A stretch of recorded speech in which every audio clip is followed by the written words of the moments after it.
Pimpri Chinchwad महानगरपालिकेमध्ये Bihar pattern राबवण्यात येणार आहे अशी जोरदार चर्चा सुरू आहे।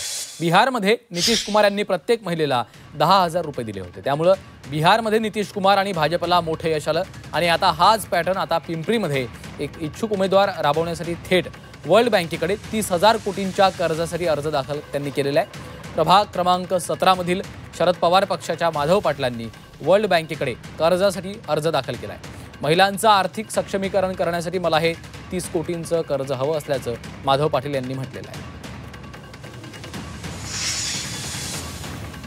प्रभाग 17 मध्ये जवळपास 30,000 महिला आहेत आणि प्रत्येकी 10,001 म्हणजे मी जागतिक बँकेकडनं 30 कोटी 30,000 रुपये याची मागणी करत आहे आणि माझ्याकडे काही मॉडेल आहेत ज्याच्या मार्फत या पिंपरी चिंचवड शहराच्या महिला बचत गटाच्या, म्हणजे मी महिला बचत गट म्हणत नाही, वुमन बिझनेस ग्रुप म्हणतो, ह्या काही उत्पादन करतील, म्हणजे उत्पादित केलेल्या वस्तू ह्या फक्त पिंपरी चिंचवड शहरात नाही तर 200 देशांमध्ये विकतील असं मला वाटतंय। आणि हा विश्वास मला महिलांच्या प्रामाणिकपणावर, मेहनतीवरती आहे।